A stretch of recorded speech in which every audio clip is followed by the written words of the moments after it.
You're listening to Do This First, a daily personal development podcast that focuses on science-backed, actionable steps towards your best year ever.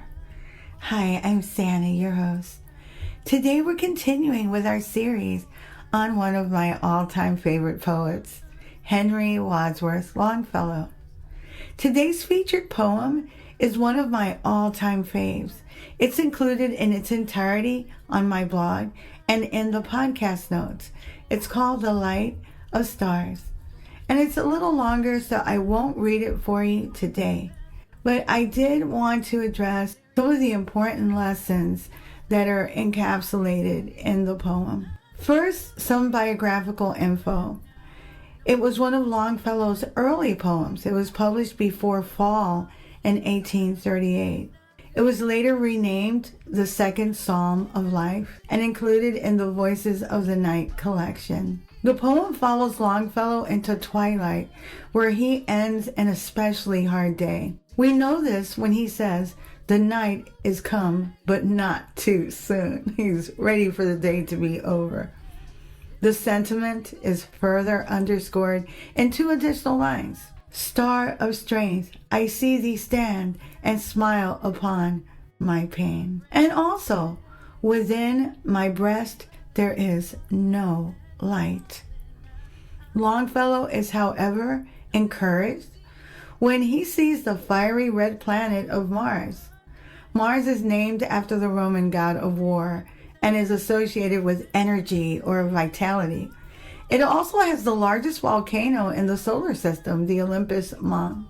In the poem, Longfellow calls Mars a star, which might be used as a metaphor to highlight its brightness, as even back in 1838, it was well known that Mars is a planet, though some were still calling it a morning star, as it is sometimes seen a couple of hours before the sun rises. He calls Mars the star of the unconquered will, but also serene, calm, and self-possessed. Of course, the line points to clear thinking by staying calm and in control of yourself when things are not going well. In the poem, he mentions remaining calm again, and this time he is speaking directly to us in the following lines. "And thou, too, whosoever thou art, that readest this brief psalm, as one by one thy hopes depart, be resolute and calm." He closes the piece by stating that we shouldn't fear the world, because we'll find out how sublime it is to suffer and be strong. There are several ways to take this poem, depending on your personal experiences and perspective. I've read many of Longfellow's works, and they often have a very strong personal development and hope-infused perspective. Longfellow says that we'll discover the sublime in suffering. That is supported by empirical scientific research.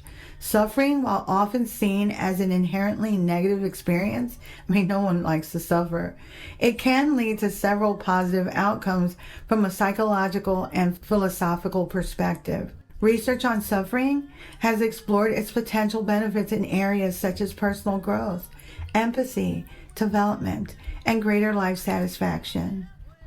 Individuals who encounter traumatic events often experience PTG, which is post-traumatic growth, which indicates positive psychological changes.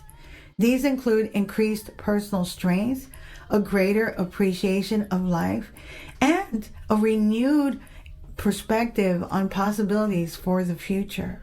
Research findings also support an increase in empathy by those that have experienced suffering and pain.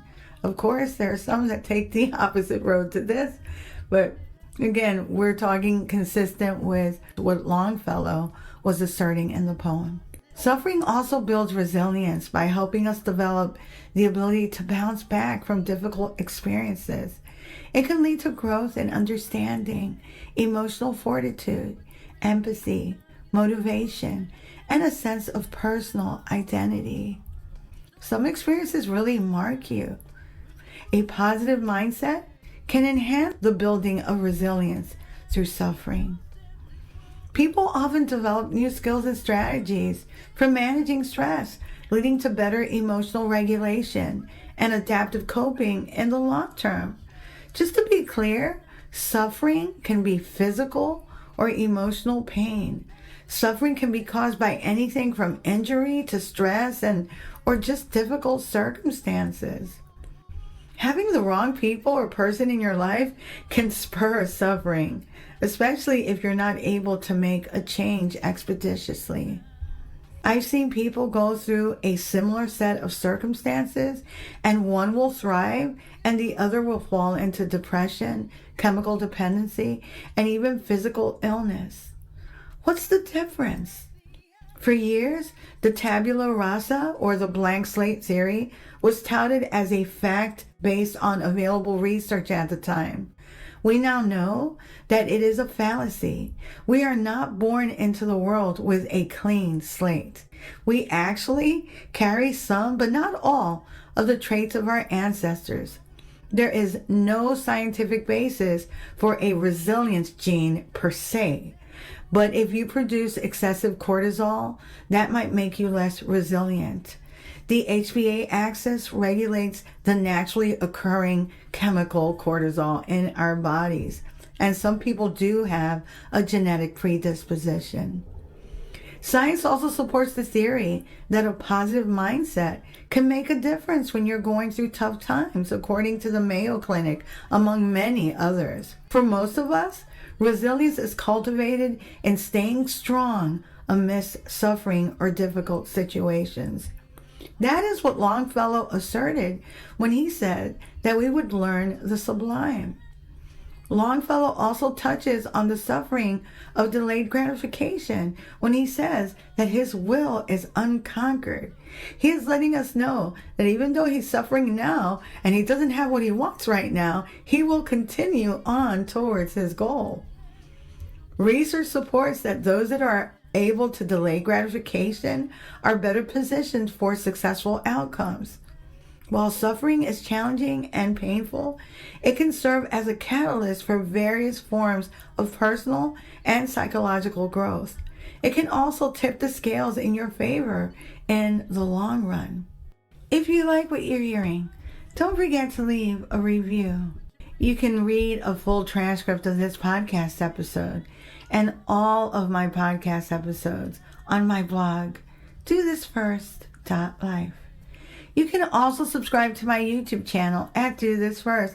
And I am officially stalled. I'm not kidding.